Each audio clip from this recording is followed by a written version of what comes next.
In this section, we will talk about outline agreements. What are outline agreements? These are short term and long term agreements with the vendor to supply goods under certain conditions. We'll understand what those conditions are and why we need to do them. Basically, there are two types of outline agreements, and we are going to see both those types. But before we go into the types of outline agreements, let's understand why we need to get into an agreement with the vendor. So far, we have been procuring coffee, flour, sugar, all different kinds of stuff that we need for our business.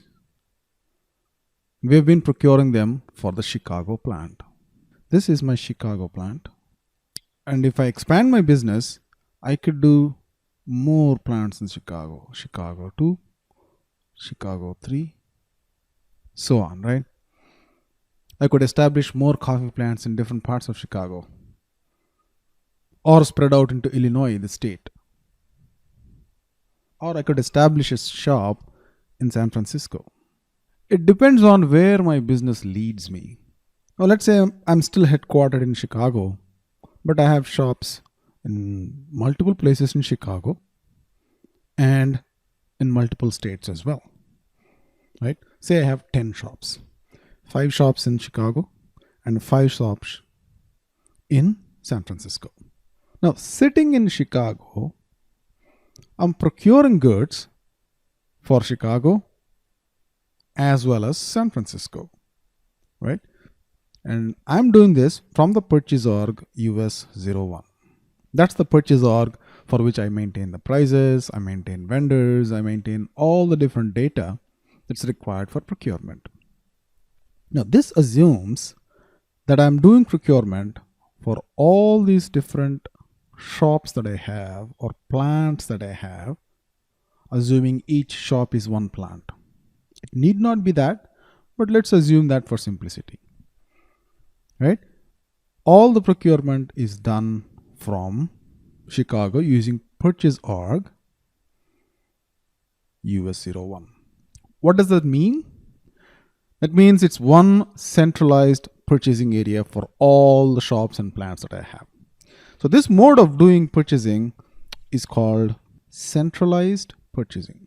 Centralized purchasing. As opposed to what? You could do something like this. You could have one purchase org US01 to cater to the needs of all the Chicago plant purchasing, and you could have US02, another purchase org responsible for procuring for all the San Francisco plants. This is called decentralized purchasing. Centralized purchasing, decentralized purchasing. Now, the next obvious question is, what are the advantages of one over the other? And when do we do centralized versus when do we do decentralized purchasing? We do centralized purchasing when high volumes bring better prices. Simple, right? High volumes of business bring in better prices. That's how Walmart works. They procure in high volumes, they get better margins and pass the savings over to the consumer, and the consumer gets better prices, right? Now, in some industries, it does not work that way. So niche industries and very technology-oriented industries might not work that way. But overall, though, in general, for most conventional industries, centralized purchasing is always better because you get better margins when you go with higher procurement volume. Let me give you an example. Say every week, Chicago is procuring, say, 100 kilos or pounds of coffee every week. Okay, that means over a course of 4 weeks, it's going to procure 400 pounds per month. And multiplied by 12 equals 4,800 kilos per annum. Now, if I have 5 plants like that, I'm going to say it's going to be roughly around 25,000 kilos per year, right? That's not a small volume, but 4,800 might not be such a big volume, right? So if US-01 were to only procure for Chicago, at best, we're going to procure a maximum of 25,000 kilos per year of coffee, just coffee.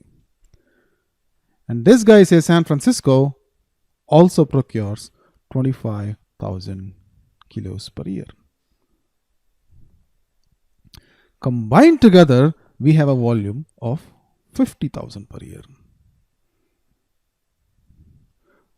So 50,000 is obviously a much bigger volume than 25,000. But what does this volume get us? Now, when we have bigger volumes like this, we can negotiate better terms with the vendor.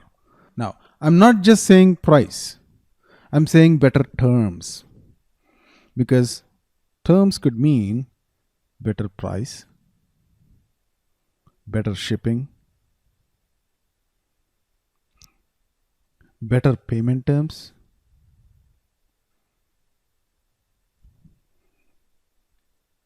any of these.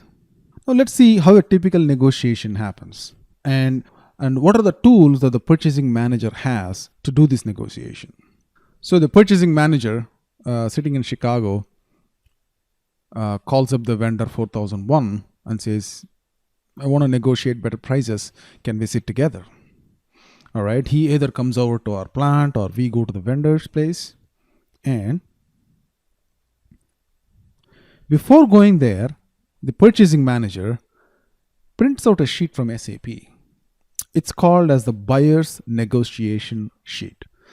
SAP by default provides a buyer's negotiation sheet, but there could also be custom programs to print the negotiation sheet the way the purchasing manager wants it.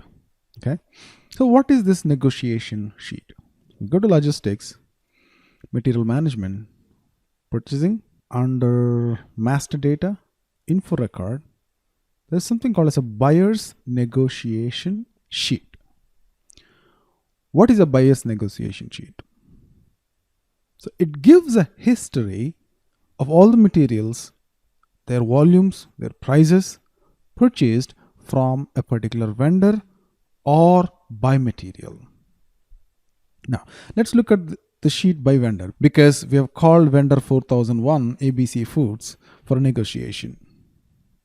So click on by vendor and say 4001 and purchase org is US-01. Right? And you could specify a material or you need not, because if you want to negotiate only for a particular material, you could do that. And if not, you could say all materials, right?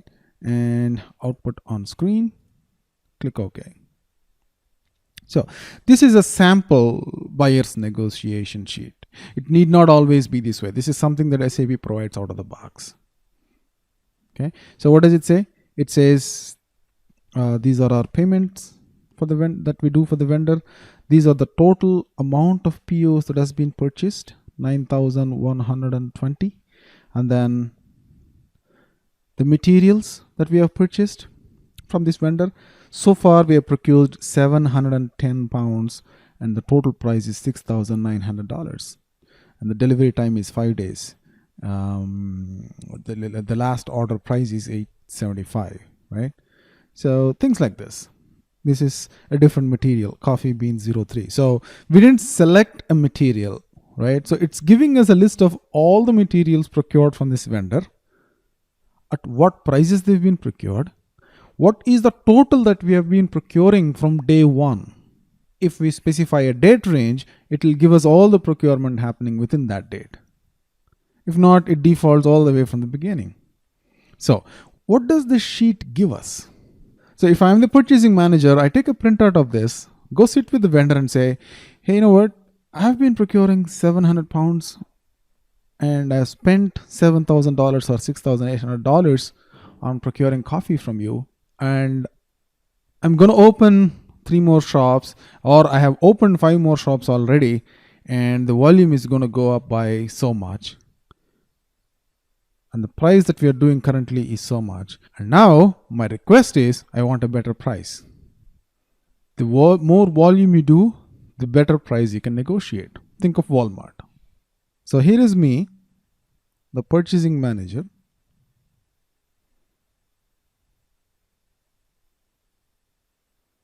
And here is the vendor, 4001, ABC Foods.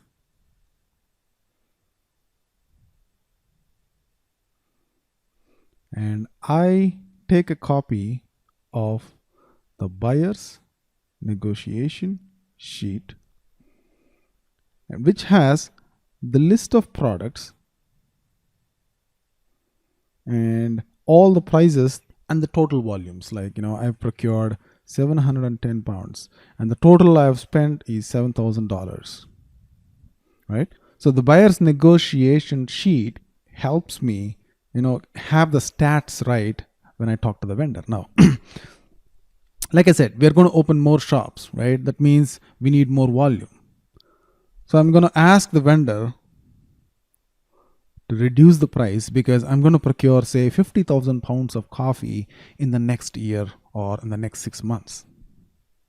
Now let's switch places and think about the vendor. Now, what is the vendor thinking? Now, this guy is doing more volumes. That means sustainable business for me with this company, coffee shop. So what can I offer him without losing my advantage, right? So vendors typically offer 2 types of terms. The first type of tool that vendors have in their negotiation is called as a contract. The second kind of tool is called as a scheduling agreement. Both are roughly similar, not much different. Just focus on contract. What is a contract? We have been into contracts, right? An iPhone is expensive. So you enter into a contract with AT&T and get it at a reduced price, say a monthly price of $30 or $40. But the contract obliges you to pay the same amount for a period of 12 months or 24 months, right? So you are basically, as a customer, committing to a particular volume, a volume of 24 months of cell phone service, and along with that you get the product, which is the iPhone, for free or for a lower price. Similarly, when you think of this transaction from the vendor's perspective, he would want you, the coffee shop, to enter into a contract. And a contract may typically look something like this. Currently, the price is, say, $10 per pound or kilo. I am willing to go down on it, say by $9, provided you procure 50,000 pounds per year. Simple enough, right? This is typically a win-win for both. The vendor gets a consistent high volume, and I'm not going to go to 4,002, which is XYZ Foods, because I committed to 50,000 pounds per year of purchases from this vendor. This vendor, ABC Foods, can agree to lower the price by $1 per pound, and still he would make margins. Another type of agreement is, say, I don't just procure coffee from 4001, I also procure dairy creamer, I also procure cups, I procure sugar, I procure flour, in which case I don't have to limit this contract to just 50,000 pounds of coffee per year.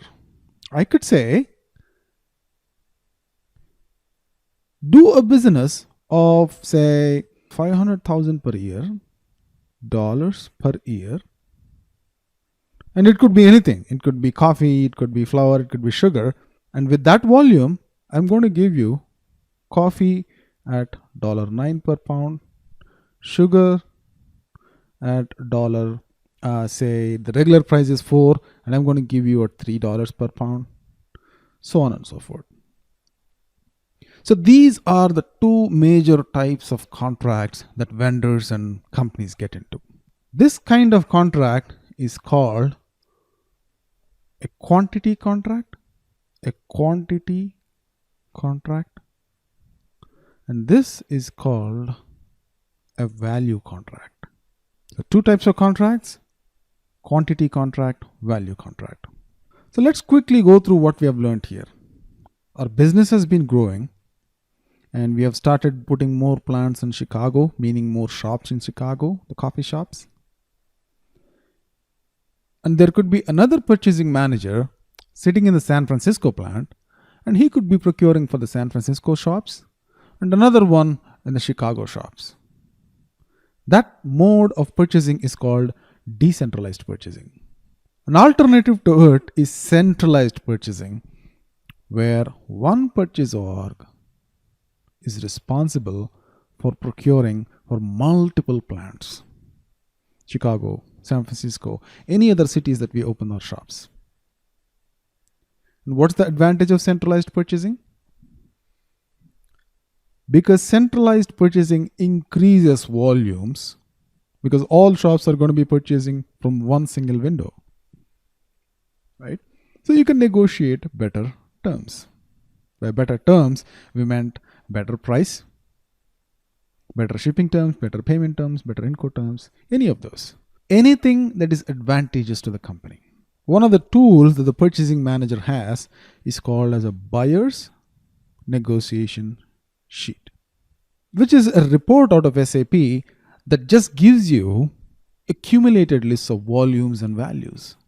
How much we have been procuring from this date until this date. It's just a tool to negotiate with the vendor.